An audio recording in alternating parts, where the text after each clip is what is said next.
రాష్ట్ర వ్యాప్తంగా బీసీ బంద్ కంటిన్యూ అవుతోంది. స్థానిక ఎన్నికల్లో 42% బీసీ రిజర్వేషన్లకు చట్టబద్ధత కల్పించాలనే డిమాండ్తో బీసీ సంఘాల జాయింట్ యాక్షన్ కమిటీ ఇవాళ రాష్ట్ర వ్యాప్తంగా బంద్ పాటిస్తోంది. బంద్ ఫర్ జస్టిస్ పేరుతో నిర్వహిస్తున్న ఆందోళనకు కాంగ్రెస్, బీఆర్ఎస్, బీజేపీతో పాటు సిపిఎం, సిపిఐ, ఇతర లెఫ్ట్ పార్టీలు, ప్రజా స్టూడెంట్ యూనియన్లు మద్దతు ప్రకటించాయి. స్వయంగా ఆందోళనలోనూ పాల్గొంటున్నారు నేతలు. హైదరాబాద్ సిటీతో పాటు అన్ని జిల్లాల్లో ఉదయం నుంచే బంద్ పాటిస్తున్నారు బీసీ జేఏసీ నేతలు. బస్ డిపోలు, బస్టాండ్ల ముందు బైఠాయించి నిరసన తెలుపుతున్నారు. బీసీ సంఘాల ముఖ్య నేతలు, కార్యకర్తలు తెల్లవారుజాము నుంచే రోడ్లపైకి వచ్చి బంద్లో పాల్గొంటున్నారు. బంద్ కాల్తో బస్సులన్నీ డిపోలకే పరిమితమయ్యాయి.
వరంగల్ జిల్లాలో బంద్ కొనసాగుతోంది. హన్మకొండ బస్టాండ్ ఎదుట బీసీ నేతలు ర్యాలీ చేపట్టారు.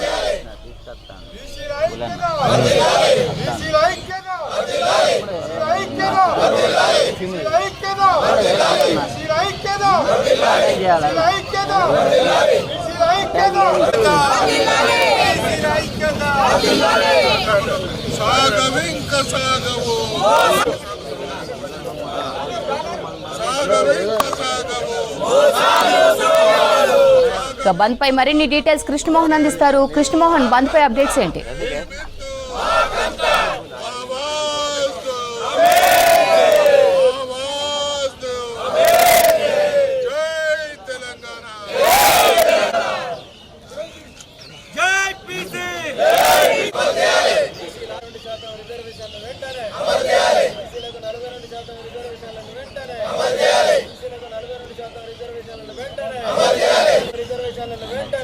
ఉమ్మడి జిల్లా వ్యాప్తంగా కూడా బీసీ సంఘాలంతా కూడా బంద్లో పాల్గొంటున్నాయి. అన్ని సంస్థల నుంచి కూడా మద్దతు తెలుపుతున్నారు. అయితే గతంలో తెలంగాణ ఉద్యమంలో మాత్రమే మనం చూసాం ఈ తరహా బంద్లు. ఎందుకంటే ఒక రాజకీయ పార్టీ అయినా బంద్కు వ్యతిరేకిస్తాయి, కానీ బీసీకి సంబంధించినటువంటి రిజర్వేషన్ అమలు చేయాలనే దాని మీద అన్ని రాజకీయ పార్టీలు ఒకే వేదిక మీకు వచ్చాయని చెప్పొచ్చు. ఈ బంద్కు అధికార కాంగ్రెస్ పార్టీ కావచ్చు, అదేవిధంగా బీజేపీ, బీఆర్ఎస్, అదేవిధంగా కమ్యూనిస్టు పార్టీలు, అన్ని పార్టీలకు సంబంధించిన వాళ్ళు కావచ్చు, ట్రేడ్ యూనియన్లు కావచ్చు, ఇలా అన్ని మద్దతు తెలిపాయి. మొత్తంగా చూస్తే రోడ్లు ఎక్కారు. బీసీలకు సంబంధించినటువంటి జేఏసీ బంద్కు అయితే అన్ని పక్షాల నుంచి బంద్కు సంబంధించిన సంపూర్ణ మద్దతు తెలిపింది. ఉదయం 4 గంటల నుంచే కూడా ఆర్టీసీ డిపోల వద్దకు చేరుకుంటున్నారు. జేఏసీ నేతలంతా కూడా అక్కడే ఉన్నారు.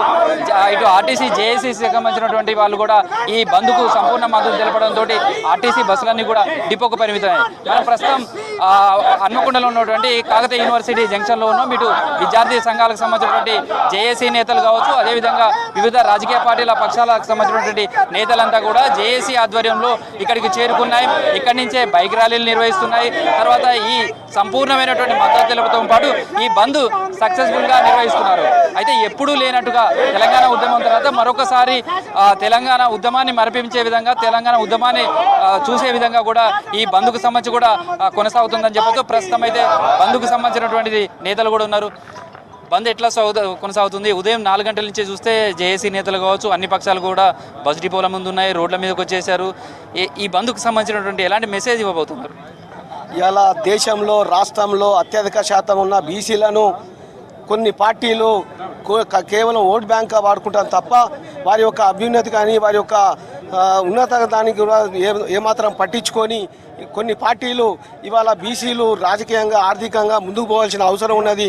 ఈ యొక్క బీసీ బిల్లును 42% ప్రవేశపెట్టే వరకు దాన్ని మీ అందరం కూడా అన్ని పార్టీలను కలుపుకొని ముందుకు పోతామని తెలియజేసుకుంటూ ఈ యొక్క బీసీ బిల్లు కొరకు మేము అందరం కూడా ఎంతకైనా తెగించి మేము బీసీ బిల్లు సాధించుకునే వరకు మేము ముందుకు పోతామని ఈ సందర్భంగా తెలియజేసుకుంటాం.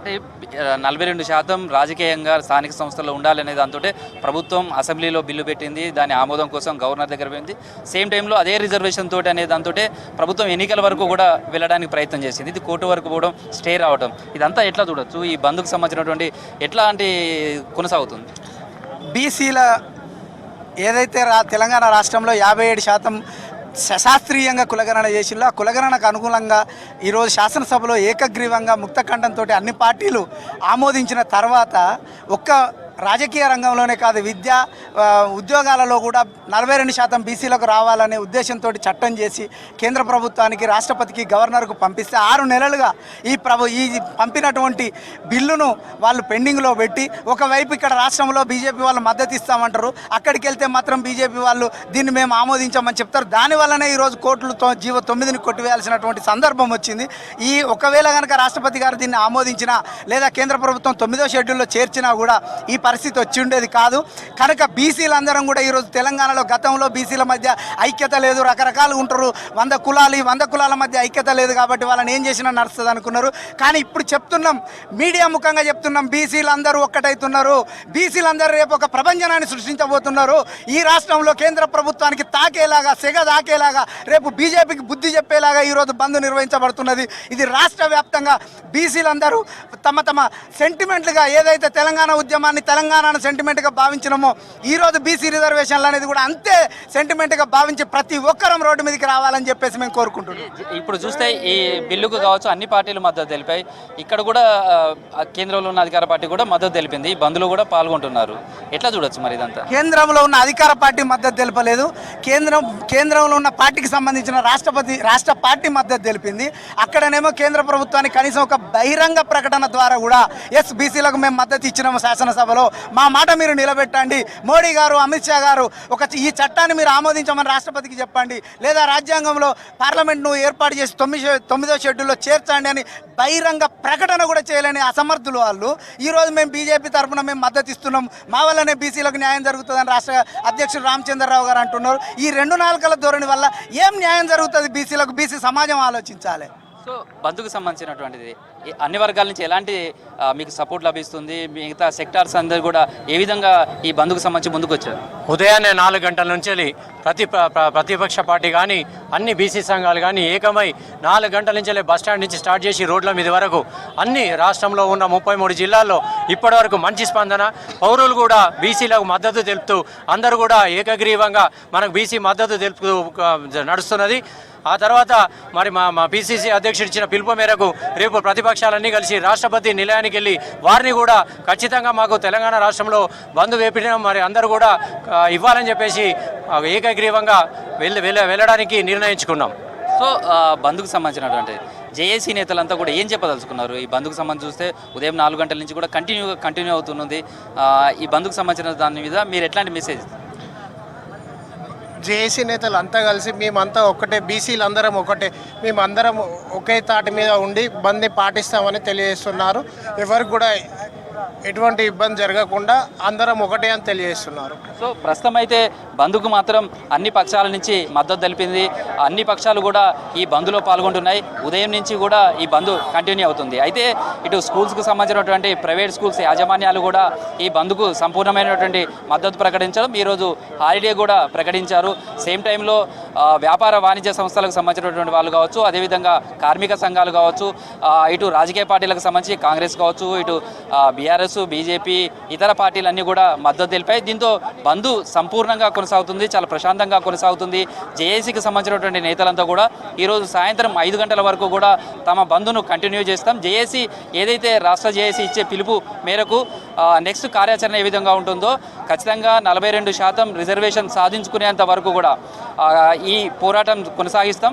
స్థానిక సంస్థల ఎన్నికలలో కూడా ఖచ్చితంగా 42% రిజర్వేషన్ తోటి ఎన్నికలు నిర్వహించాలి అనే దాని మీద కూడా డిమాండ్ చేస్తున్నారు. ప్రస్తుతం అయితే జేఏసీ బంధుకు సంబంధించి కూడా సంపూర్ణంగా కొనసాగుతుంది. అన్ని పక్షాలకు సంబంధించినటువంటి నేతలు కావచ్చు వాళ్ళంతా కూడా పెద్ద ఎత్తున హాజరయ్యారు. ఆ జేఏసీకి సంబంధించినటువంటి నేతలు కావచ్చు, వివిధ రాజకీయ పార్టీలకు సంబంధించినటువంటి నేతలు కావచ్చు, వాళ్ళంతా కూడా రోడ్లపైకి వచ్చారు. గతంలో మనం తెలంగాణ ఉద్యమ సమయంలో మాత్రమే ఇలాంటి బంద్ను చూసాం. అన్ని సెక్షన్స్, అన్ని సెక్టార్స్ కూడా ఈ బంద్లో పాల్గొనడం కావచ్చు, వాటికి సంబంధించినటువంటిది కావచ్చు, అవంతా కూడా ఈ కార్యక్రమంలో పాల్గొన్నాయి. ప్రస్తుతం అయితే బంద్కు సంబంధించినటువంటిది సంపూర్ణంగా కొనసాగుతుందని చెప్పొచ్చు. ఈ బంద్కు అన్ని పక్షాల మద్దతు తెలపడంతో రోడ్లన్నీ నిర్మానుషంగా మారుతున్నాయి. ఉదయం నుంచి కూడా పెట్రోల్ బంకులు కావచ్చు, టీ షాపులు కావచ్చు, అదేవిధంగా చిన్న చిన్న వ్యాపార వాణిజ్య సంస్థలు కావచ్చు, అన్నీ కూడా స్వచ్ఛందంగా బంద్ చేసి నిరసన తెలుపుతున్నారు. ఆర్టీసీకి సంబంధించి చూస్తే వరంగల్కి సంబంధించి 9 డిపోలు ఉంటాయి, దాదాపు 950 బస్సులు ఉంటాయి. ఈ బస్సులన్నీ కూడా డిపోలకే పరిమితమయ్యాయి. బస్టాండ్లన్నీ కూడా బోసిపోయి కనిపిస్తున్నాయి. అయితే చాలామంది తమ ప్రయాణాలు ముందుగానే రద్దు చేసుకోవడం కావచ్చు, కొంతమంది వాయిదా వేసుకున్నారు. కానీ బంద్కు సంబంధించి కూడా తెలియకపోవడం కావచ్చు, లేదా అత్యవసరమైనటువంటి జర్నీ చేసేందుకు వచ్చేటువంటి ప్రయాణికులు కొంతమంది బస్టాండ్ల దగ్గర వస్తున్నారు. అట్లాంటి వాళ్ళను ప్రైవేటు వెహికల్స్లలో తీసుకెళ్తున్నారు. అయితే రోజువారీ వెళ్ళే దానికంటే కూడా అధిక రేట్లతో అయితే వాళ్ళు తీసుకువెళ్తున్నారు. దీంతో కొంత ఇబ్బంది పడుతున్నటువంటి పరిస్థితి అక్కడ కనిపిస్తుంది. కానీ మొత్తంగా చూస్తే మాత్రం సంపూర్ణమైనటువంటి బంద్ కనిపిస్తుంది. ఇటు వరంగల్ కావచ్చు, అదేవిధంగా హన్మకొండ, జనగామ, మహబూబాదు, భూపాలపల్లి, ములుగు, ఇట్లా 6 జిల్లాల వ్యాప్తంగా కూడా బంద్ సంపూర్ణంగా కొనసాగుతుంది, ప్రశాంతంగా కొనసాగుతుంది. శ్రవంతి.